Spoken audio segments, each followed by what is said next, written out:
Allah, Allah, Allah, Allah, Allah.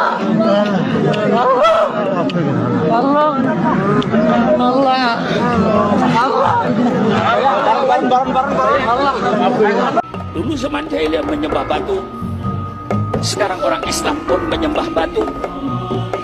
Ka'bah yang setingkat itu batu. Seluruh umat Islam sujud kepada batu. Umat Islam nyembah batu. Generasi kita mau menjawab apa? Loh, faktanya sujud menghadap ke batu. Yang menyatakan dirinya Islam 6 miliar lebih batu disembah. Bayang.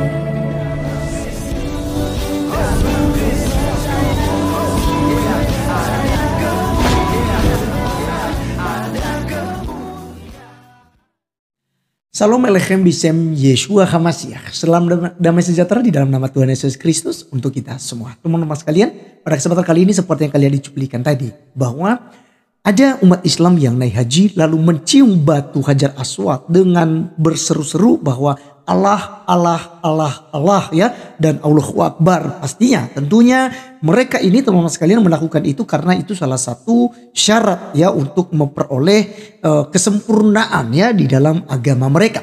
Dan teman-teman sekalian juga disampaikan oleh beberapa ustadz. Ya memang itu betul, bahkan hampir seluruh umat Islam, bukan hampir lagi tapi memang seluruh umat Islam ketika sholat itu menghadap kiblatnya di sana. Ya, dan teman-teman sekalian mereka kemudian menciumnya ya. Bahkan ada juga yang berseru-seru meminta sesuatu begitu ya saat berdoa dan mencium batu Hajar Aswad. Nah, teman-teman sekalian, kenapa saya bahas ini? Karena selama ini teman-teman sekalian mereka selalu menuduh bahwa kekristenan itu penyembah patung, penyembah batu. Orang Kristen, maksud saya orang Kristen kawan-kawannya, mereka selama ini mereka menuduhkan bahwa orang Kristen itu menyembah batu, menyembah patung gitu ya, menyembah Bunda Maria. Dan masih banyak tuduhan-tuduhannya dilontarkan kepada kekristen. Tetapi secara tidak sadar mereka justru lebih parah dan mereka melakukan hal yang serupa. Kalau kekristenan ketika orang Katolik pada umumnya ya, karena Kristen Protestan itu tidak ada. Anda masuk ke gereja-gereja Kristen Protestan seperti Injili misalnya kan gitu ya, seperti apalagi GBI gitu. Anda masuk tidak ada satupun di dalamnya patung Tuhan Yesus atau patung Bunda Maria atau patung Santo atau rasul-rasul begitu. Tidak ada sama sekali kawan-kawan. Nah jadi ini sangat miris ketika teman-teman kita Islam jago untuk mengkritisi agama lain. Jago mengkritisi agama Kristen. Tetapi agama mereka sendiri mereka tidak dalami. Nah karena dituliskan di dalam Musda Ahmad 5364 bahwa mencium batu Hajar Aswad itu menghapus dosa sehabis-habisnya. Nah jadi teman-teman sekalian tentu orang berbondong-bondong dalam hal itu. Ya. Dan ini teman-teman sekalian sebelum kita berkomentar jauh tentang keimanan kita, mari kita tonton dulu ya. Ini sangat viral sekali ya. Apalagi di situ ada pernyataan Juma, ada juga pernyataan Edis TV dan Ustadz Basalama kalau nggak salah. Oleh karenanya kita simak videonya dulu yang ada berikut ini. Allah, Allah, Allah,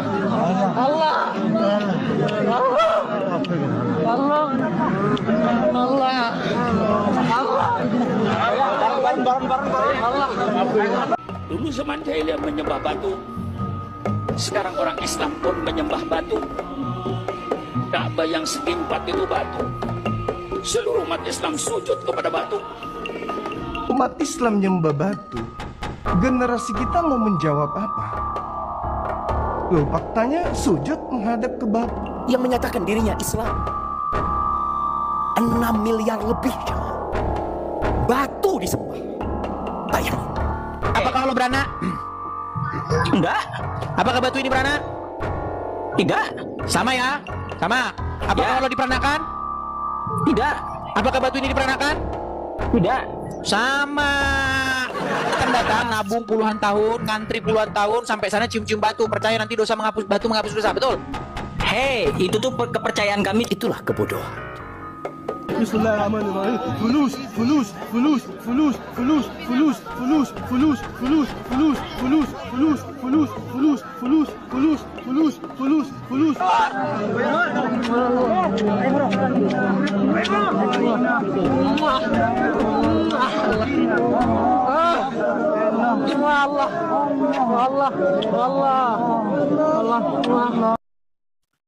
Oke, teman-teman sekalian, itulah video yang kita sudah saksikan bersama, dan teman-teman sekalian paling perhatikan sendiri bagaimana kemudian mereka itu mencium batu Hajar Aswad sesuai dengan hadis ya Musda Ahmad itu tadi. Ya, dikatakan apa? Mencium rukun Yamani dan rukun Aswad akan menghapus dosa sehabis-habisnya ya. Jadi Edis TV juga seringkali membawa ayat ini. Dan juga ketika saya berdiskusi kepada teman-teman muslim, juga mereka mengakui hal itu. Tetapi penjelasan mereka ya seperti Juma, saya dengarkan penjelasan bahwa itu memang betul ya, bahwa mencium batu itu, tapi bukan batu Hajar Aswad yang menghapus dosa, tetapi Allah Subhanahu wa taala. Tetapi teman-teman sekalian, menjadi pertanyaan kita adalah kenapa harus mencium batu Hajar Aswad itu? Ya kan? Dan alasan-alasan lain saya mendengarkan bahwa karena memang baginda mereka ya Rasulullah itu yaitu Muhammad itu telah mencium itu, sehingga para sahabat juga melakukan yang sama, dan seluruh umat Islam juga ikut serta untuk mencium batu Hajar Aswad. Nah teman-teman sekalian, kita tidak menemukan alasan yang konkret dalam hal ini. Bahkan jawaban Juma sebenarnya yang menjelaskan hal itu bukan batunya yang menghapus dosa katanya, tetapi Tuhan pencipta langit dan bumi. Nah saya tidak tahu bagaimana kemudian dia menghubungkan hal itu. Kenapa saya kemudian membahas kali ini video seperti ini? Karena teman-teman sekalian, saya melihat bahwa teman-teman muslim ini semakin hari semakin gila dalam membahas kekristenan. Membahas kitab suci kita, membahas ayat-ayat suci kekristenan. Tetapi mereka sendiri ketika dibalik hal yang sama, mereka kebingungan, mereka mencret ya, bahasa debat-debat. Debat kusir itu begitu ya teman-teman. Kau mencret begitu ya di TikTok. Jadi memang jelas kawan-kawan, kalau dalam kekristenan kita dilarang memang. Di dalam Keluaran 20 ayat 4 berkata begini, jangan membuat bagimu patung yang menyerupai apapun yang ada di langit di atas, atau yang ada di bumi di bawah, atau yang ada di dalam air di bawah bumi. Jangan sujud menyembah kepadanya atau beribadah kepadanya. Sebab aku Tuhan, Allahmu adalah Allah yang cemburu, yang membalaskan kesalahan bapa kepada anak-anaknya, kepada keturunan yang ketiga dan keempat dari orang-orang yang membenci aku. Tetapi aku menunjukkan kasih setia kepada beribu-ribu orang, yaitu mereka yang mengasihi aku dan yang berpegang pada perintah-perintahku. Nah jadi teman-teman sekalian, ya, ini hal yang sangat fundamental dalam kekristenan, bahwa kita tidak boleh membuat patung apapun lalu kita sujud menyembahnya, menjadikannya sebagai Tuhan dan juru selamat bagi kita, menyembahnya, memuliakannya gitu loh, lebih daripada Allah yang pencipta langit dan bumi, yang namanya yang diperkenalkan kepada Musa adalah Yod He Vav Ve, atau biasa kita panggilnya Yahweh ya, YHWH. Nah teman-teman sekalian, jelas sekali ya, dikatakan dan ditegur bahwa kita tidak boleh ya. Nah kemudian teman-teman sekalian ya, kalau teman-teman muslim selalu berkata bahwa Allah Subhanahu wa taala itu adalah nama Tuhan di dalam perjanjian lama, yaitu Tuhan Abraham, Ishak dan Yakub, atau seringkali kita kenal dan kita dengar dari mereka Tuhan Musa. Ya kan? Nah, kita tahu teman-teman sekalian bahwa Tuhan Musa tidak pernah bernama Allah Subhanahu wa taala. Tidak pernah. Tetapi Tuhan Musa yang disembah oleh Musa atau disembah oleh nenek moyangnya Abraham, Ishak dan Yakub, kita kenal yaitu YHWH. Bapak Yahweh tadi yang saya jelaskan kawan-kawan. Itulah yang disembah. Karena apa teman-teman sekalian? Kita tidak boleh, kalau itu nama Tuhan pun, misalnya kata Allah ini adalah proper name. Ya, catat baik-baik. Kita dilarang dalam Keluaran pasal 20 ayat 7. Jangan menyebut nama Tuhan Allahmu dengan sembarangan. Sebab Tuhan akan memandang bersalah orang yang menyebut namanya dengan sembarangan. Jadi jelas bahwa kita tidak boleh. Itu terlalu kudus. Itu sebabnya orang Israel menyebutnya sebagai Hasem atau Adonai. Mereka memanggilnya dengan kata ganti yang lain gitu ya teman-teman ya. Tidak memanggilnya sebagai Yahweh. Ya, kenapa? Karena itu terlalu kudus dan itu tidak boleh sembarangan untuk kita sebutkan. Tapi saudara-saudara kita Muslim selalu menyebutkan kata Allah ini. Ya, dimanapun dan kemanapun selalu mereka sebutkan hal itu. Itu sebabnya kita tidak sependapat ketika dikatakan bahwa Tuhan Musa, Tuhan Abraham, Ishak dan Yakub, Tuhannya orang Israel itu bernama Allah Subhanahu wa taala.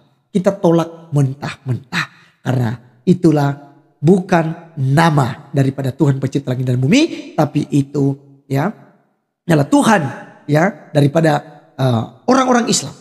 Tapi Tuhan kita yang kita kenal sebagai Tuhan pencipta langit dan bumi diperkenalkan kepada Musa dengan 4 huruf yaitu Yod, He, Vau, He.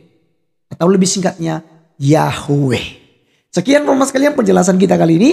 Dan kiranya ini teredukasi dan semakin kuat iman kita di dalam kekristenan. Percayalah bahwa hanya Yesuslah yang bisa membawa Anda ke dalam kerajaan surga. Saya Arif Gula undur diri sampai ketemu di video berikutnya. Tuhan Yesus memberkati. Salam.